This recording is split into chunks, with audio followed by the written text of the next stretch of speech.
샬롬, 말씀 읽어주는 김기훈 목사입니다. 오늘도 기대하는 마음과 사모하는 마음을 가지고 하나님의 말씀 함께 읽겠습니다. 누가복음 9장 1절부터 17절까지의 말씀입니다.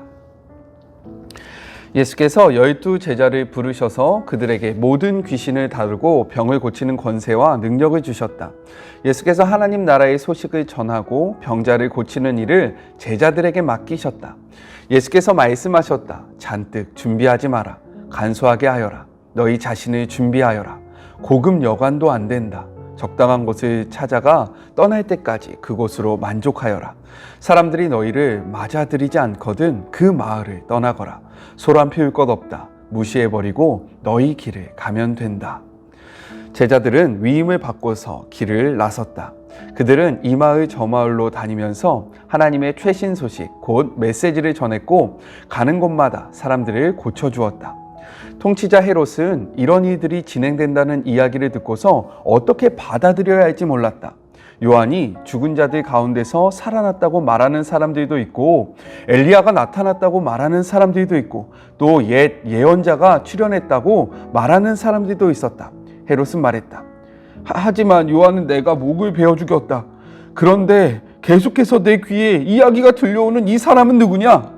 궁금한 마음에 헤롯은 예수가 활동하는 모습을 볼 기회를 노렸다. 사도들이 돌아와서 자기들이 한 일을 보고했다. 예수께서는 그들만 따로 데리고 벳세다라 하는 마을 근처로 가셨다. 그러나 무리가 눈치를 채고 따라왔다. 예수께서는 그들을 너그럽게 맞아주셨고 하나님 나라에 대해 말씀해 주셨다. 또한 치유가 필요한 사람들을 고쳐주셨다. 날이 저물자 12제자가 말했다. 무리를 보내서 근처 농가나 마을에서 하룻밤 묵을 곳과 먹을 것을 구하게 해야 하겠습니다. 여기는 인적이 없는 외딴 곳입니다. 너희가 그들에게 먹을 것을 주어라. 예수께서 말씀하셨다. 제자들이 말했다. 우리에게 있는 것을 다 긁어 모았지만 빵 5개와 물고기 2마리 뿐입니다. 저희가 직접 읍내에 가서 모두가 먹을 만큼 음식을 사오지 않는 한 그것이 전부입니다. 모인 사람의 수가 5,000명이 넘었다. 예수께서 곧바로 제자들에게 말씀하셨다. 사람들을 50여 명씩 무리지어 앉게 하여라. 제자들은 말씀대로 했고 곧 모두가 자리에 앉았다. 예수께서 빵 5개와 물고기 2마리를 손을 들고 하늘을 우러러 감사기도 드리고 축복하신 다음 빵과 물고기를 떼어 제자들에게 주시며 사람들에게 나눠주게 하셨다. 사람들이 모두 배불리 먹고 남은 것을 거두니 12바구니가 되었다. 이것은 하나님의 말씀입니다. 오늘 본문은요, 내용상 세 부분으로 나눠서 생각해 볼 수 있습니다. 먼저 1절부터 6절 12제자의 파송과 당부에 대해서 이야기를 하고 계십니다. 9장부터 드디어 제자들은요, 예수님의 사역에 본격적으로 동참하기 시작해요. 예수님은 12제자를 모으십니다. 그리고 자신에게 있었던 능력과 권위, 이 권위가 권세거든요. 이것을 그들에게 주세요.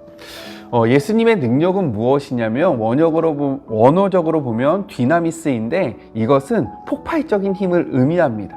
그리고 권세는요, 엑수시아라는 것인데 이것은 절대적으로 복종할 수밖에 없는 절대 권력을 나타내고 있는 거예요. 이렇듯 예수님은 자신이 소유했던 디나미스, 능력과 그리고 엑수시아, 권세를 그 제자들에게 주십니다. 이것이 의미하는 바가 무엇이냐면요, 제자의 삶, 제자의 길은요, 예수님의 능력 없이는 감당할 수 없는 길이고 여정이라는 것을 우리에게 보여주고 있는 거예요. 우리의 의로움, 우리의 의지, 우리의 능력으로 그 길에 갈 수 없다는 것을 분명하게 보여주고 있습니다. 따라서 우리 그리스도인들도 마찬가지예요. 이 길을 걸어가기 위해서는요, 주님의 능력, 디나미스와 그리고 주님의 권세, 엑수시아가 반드시 필요합니다. 꼭 기억하세요. 우리의 능력으로 갈 수 없음을 인정하시는 그런 복된 하루가 되었으면 좋겠습니다. 3절부터 5절에서는요, 사명을 수행해야 하는 제자들의 태도에 대해서 말씀하고 계세요. 3절을 보니까요, 아무것도 소유하지 말라는 겁니다. 정말로 최소한의 것들만 가지고 가라고 이야기하는 거예요. 왜 그랬을까요? 이 말씀이 의미하는 바는 무엇이냐면 너희가 더 이상 세상을 의지하지 말고 세상의 공급함을 바라지 말고 하나님의 공급함과 하나님의 채우심을 너희의 삶 속에 가득하여라 라고 이야기하고 있는 거예요. 즉 세상을 바라보며 사역하지 말고 하나님을 바라보며 사역해야 함을 이야기하고 계십니다. 그리고 제자의 삶이란 어떠한 삶이냐면 안정을 추구하는 삶이 아니라 어디에 거하든지 복음 전파하는 것을 우선시해야 하는 삶이라는 것을 이야기하고 있는 거예요. 그래서 4절을 보니까요, 어느 곳에 가서 그곳에 거하게 되면 그곳에 만족하여 그곳에서 거하면서 복음 전파에 집중하라고 이야기합니다. 집을 짓고 더 좋은 것을 탐하고 더 좋은 집이 없나 기웃거리는 것이 아니라 우리에게 어느 정도의 보장된 삶이 있다면 너희는 이 보장된 삶을 유지하려고 노력하는 것이 아니라 하나님의 나라를 전파하는 데 힘써야 된다라고 이야기하는 것이 바로 4절의 말씀인 거예요. 그리고 5절의 말씀을 보면요, 이 말은 무슨 말이냐? 너희가 복음을 전할 때 어떨 때는 환대도 받고 환영도 받을 것이지만 반대로 너희는 거절당하고 멸시당할 때도 있다라는 것을 우리에게 말씀하고 계신 거예요. 이를 통해서 이야기하는 것은 무엇이냐면 너희가 거절당할 때, 너희가 멸시당할 때, 너희가 천대당할 때 그것으로 인하여 주눅들지 말라라고 이야기하고 계신 거예요. 그렇다면 그냥 축축 털어버려라. 아유 그렇구나. 그리고 그냥 너희는 또 다른 곳에 가서 복음을 전하면 된다. 아 역시 난 안 돼. 아 나는 안 되는 사람이야. 아 이 세상에서 복음을 전할 수 없어. 이렇게 너희들의 마음이 무너질 필요가 없다라는 것을 분명하게 이야기하십니다. 이렇게 예수님의 말씀을 소유하고 예수님의 명령대로 나아가니까요, 6절에 보니까 이들이 병자를 고치는 역사가 일어났다라고 이야기하고 있어요. 아무것도 아니었던 제자들이요, 예수님께서 주시는 그 능력, dynamis와 그리고 예수님의 권세, 무엇입니까? 에수시아를 소유하니까요, 병자를 고치는 기적적인 삶을 살아가게 되었다라는 거예요. 오늘날도 마찬가지입니다. 예수님은요, 12제자를 파송한 것과 같이 우리들을 우리의 삶의 자리로 파송하기를 원하신다라는 거예요. 그러할 때에 우리는 어떻게 살아가야 하겠습니까? 제자에게 말씀하신 이 예수님의 당부를 마음에 새기고요, 세상을 바라보기보다는 공급하시는 하나님을 바라보고 그리고 세상의 안정을 추구하며 살아가기보다는 우리가 있는 곳에서 예수 그리스도를 전하고 하나님의 나라를 전파하며 또한 거절당함으로 인하여 좌절하지 말고 툴툴 털어버리고 담대하게 이 길을 걸어가는 그런 복된 하루가 되시길 주님의 이름으로 권면합니다. 둘째, 7절부터 9절, 복음을 듣고 두려워하는 헤롯 왕에 대해서 기록을 하고 있어요. 제자들을 통해서 실현되는 하나님 나라의 소식이 모두에게 기쁜 소식은 아니었다라는 거예요. 자신의 부도덕함을 이야기하고 지적했던 세례 요한을 죽였고 그리고 이를 압박하고 이를 괴롭혔던 헤롯에게는요, 이 복음의 메시지가 두려움으로 다가왔다라는 거죠. 그렇기 때문에 9절 후반절의 말씀, 이 사람이 누구인가 하며 그를 보자고자 하더라 라는 이 메시지는요, 많은 사람들과 같이 예수님을 믿음으로 구원의 그 길을 가기 위해서 기쁨으로 예수님을 찾는 것이 아니라 자신의 지위와 자신의 이 위치를 지키고자 하는 두려움으로 예수님을 바라보고 있다는 거예요. 여러분은 어떻게 예수님을 바라보고 계십니까? 우리가 예수님께서 하신 말씀대로 담대하게 나아가잖아요. 그러면 세상이 우리를 두려워하게 되어 있어요.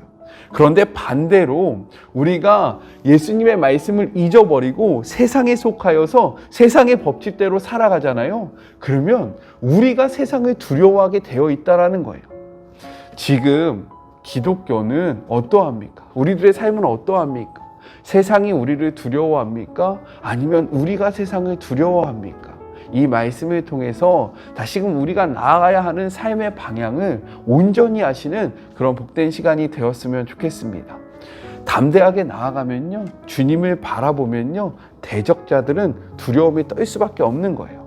꼭 기억하세요. 화이팅! 자, 셋째, 10절부터 17절 오병이어의 사건입니다. 10절에서요, 제자들은요, 예수님 앞에 나와서 자신들이 했던 사역을 보고합니다. 얼마나 좋았겠어요. 자신들이 주님의 이름으로 기도하고 주님의 이름을 외치니까 병자가 고침을 받고요, 귀신이 떠나가는 이러한 사건들이 일어나는 거예요. 신나서 이야기했을 겁니다. 예수님, 제가요 주님께서 주신 그 능력과 권세를 사용해서요 이 병자를 고쳤습니다. 저는 자를 일으켰어요. 하나님의 나라를 선포했어요. 그러니까 귀신이 물러갔어요. 12명의 제자들이 신이 나서 이야기를 했을 거예요. 이러한 상황 가운데 예수님은요 12제자만 따로 불러서 벳세다로 가시려고 합니다. 그런데 무리가 이를 알게 돼요. 수많은 무리가 다시금 예수님과 그 제자들 앞에 모입니다. 성경은요 이 모인 사람이 남자만 5,000명이 되었다라고 이야기를 하고 있어요. 어마어마한 숫자가 모인 겁니다. 그런데 예수님은요 이들을 거절하지 않으시고요, 이들에게 하나님의 나라를 선포하시고 또한 치유가 필요한 자들에게 치유를 해주십니다. 그런데 문제가 발생한 거예요. 어떠한 문제냐면 식사 시간이 되었고 밤이 어두워졌다라는 겁니다. 그런데 제자들과 예수님에게는요 아무것도 없었던 거예요. 그래서 제자들은 이렇게 이야기합니다. 12절이에요. 날이 저물어가매 12사도가 나와 여짜오되 무리를 보내어 두루 마을과 촌으로 가서 유하여 먹을 것을 얻게 하소서. 우리가 있는 여기는 빈들이다 라고 말합니다. 굉장히 논리적인 거죠. 주변을 살펴봤을 거예요. 야, 지금 남자만 5,000명이 있는데 어떻게 보면 어린아이와 여자들까지 하면 2만 명 정도 되는 사람들이 모여 있는데, 야, 여기는 마을이 없네? 먹을 게 없네? 이들을 위해서 우리가 할 수 있는 것이 무엇일까? 빨리 보내는 거야. 굉장히 논리적인 사고를 한 거고요. 합당한 이야기를 한 겁니다. 그런데 예수님이 생뚱맞게 이렇게 말씀하세요. 자, 우리 13절의 전반부를 같이 한번 읽어볼까요? 예수께서 이르시되 너희가 먹을 것을 주라 하시니. 아니야, 야 베드로야, 요한아, 안드레야, 너희가 먹을 것을 줘라. 제자들이요 이 이야기를 듣고 이렇게 이야기합니다. 13절 후반부에요. 여짜오되 우리에게 떡 5개와 물고기 2마리밖에 없으니 이 모든 사람을 위하여 먹을 것을 사지 않고서는 할 수 없사옵니다 하니 라고 이야기되어 있어요. 야, 너 뭐 있어? 야, 너 뭐 있어? 물고기 2마리와 보리떡 5개밖에 없어요. 이렇게 이야기를 하고 있는 거예요. 그런데 우리가 여기서 꼭 생각해야 할 것이 있습니다. 무엇입니까? 이 일이 일어나기 바로 직전에 어떠한 이들이 있었어요? 10절의 기록을 보니까요, 아까 전에 제가 이야기했잖아요. 이들은 두루 다니면서 하나님의 나라를 선포했고요, 그리고 병자들을 고쳤고요, 귀신 들린 자들을 쫓아낸 거죠. 이러한 것들을 예수님 앞에 신나게 얘기를 한 직후에 이 일이 일어났다라는 겁니다. 첫 번째 단락의 핵심이 무엇이었냐면요, 세상의 공급함을 바라보지 말고 하나님의 공급함을 바라보자 라는 것이 1절부터 6절의 핵심이었어요. 너희가 더 이상 이제 세상의 그런 공급함, 세상으로부터 오는 만족, 세상으로부터 오는 필요로 너희의 삶을 채울 것이 아니라 하나님께서 주시는 공급함, 하나님께서 주시는 그 체험으로 너희들의 삶을 채워야 할 것이다 라고 1절부터 6절에 이야기하셨다라는 거예요. 그것을 이들은 체험했고요, 이것을 경험했고요, 그러한 삶을 살았어요. 그리고 예수님 앞에 보고했는데 지금 삶의 문제가 딱 다가오니까요, 이들은 또 새카맣게 그 모든 일들을 잊었다라는 거예요. 오병이어의 사건이 왜 여기에 기록되어 있냐면요, 예수님은 삶의 문제로 인해서 이 예수님의 메시지를 까마득히 잊어버린 제자들에게 다시 한번 이야기하는 거예요. 무엇입니까? 너희들의 체험은 세상에 있는 것이 아니라 하나님께 있다는 것을 다시 한번 가르쳐주고 있는 거예요. 다시 한번 이야기해 볼까요? 우리의 체험은요, 세상의 것들에 있는 것이 아니라 하나님으로부터 온다라는 것을 가르쳐주기 위해서 이 오병이어의 사건을 우리에게 보여주고 계셨다라는 거예요. 제자들에게요 다시 한번 가르쳐주고 계신 거예요. 야, 너희들 잊지 말아야 돼. 너희들의 삶의 체험은 세상의 법칙에 있는 것이 아니라, 세상의 것이 있는 것이 아니라 하나님의 공급하심이 있다. 잘 봐라. 그래서 하늘을 향하여 기도하시고 이 보리떡과 그리고 물고기의 축사를 하십니다. 이것들을 나눠주시게 돼요. 그러니 그 수많은 무리가 먹고 12강주리가 남는 기적이 일어났다라는 겁니다. 이를 통해서 예수님은 우리에게 이야기하고 계신 거예요. 야, 기웅아, 너 목사냐? 너 나의 제자냐? 그렇다면 너의 체험은 세상에 있는 것이 아니라 하나님께 있는 거다. 이 영상을 보고 있는 우리 참 좋은 청년들에게도 동일하고요. 그리고 주의 모든 자녀들에게도 동일한 메시지를 던지고 있는 겁니다. 우리는요, 이렇듯 제자처럼요, 말씀을 듣고 깨닫고 감동을 받고 이러한 삶을 살다가 까먹을 때가 너무나도 많다라는 거예요.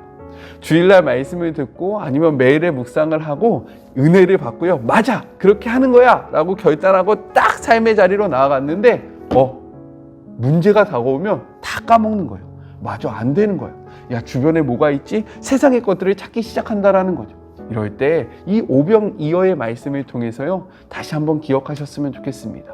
우리의 체험은요, 세상에 있는 것이 아니라 하나님께 있음을. 그렇기 때문에 우리는 잊어버릴 때마다 말씀을 가까이 해야 하는 거예요. 제자들은 잊을 때마다 예수님과 함께함으로 그들의 마음속에 하나님 나라의 법칙과 하나님 나라의 가치를 가슴에 새겼고요. 그리고 머릿속에 담았습니다. 우리는요, 말씀을 통해서 잊어버릴 때마다 하나님의 나라의 가치와 그리고 그 법칙을 가슴과 머리에 새겨야 된다는 거예요. 이것들을 기억하시는, 그래야 말씀을 가까이 하시는 우리 모두가 되었으면 좋겠습니다. 기도할까요? 하나님 아버지, 감사합니다. 우리를 제자로 불러주심에 감사합니다. 그런데 우리가 세상의 법칙 속에 아직도 살아가고 있고 세상의 법칙으로 그 제자의 삶을 살아가려고 노력하고 있음을 고백합니다. 주님, 세상의 법칙이 아니라 하나님의 법칙을 바라보게 하시고 세상의 공급함이 아니라 하나님의 공급함을 바라보는 우리 모두가 될 수 있도록 도와여 주시옵소서. 때로는 알고 있지만 까먹고 잊을 때가 있음을 고백하오니 그때마다 말씀을 가까이 함으로 기억하게 하시고 마음속에 새기는 그런 복된 주의 모든 자녀들이 되게 하여 주시옵소서. 함께 하실 주님을 기대하며 예수님의 이름으로 기도드립니다. 아멘.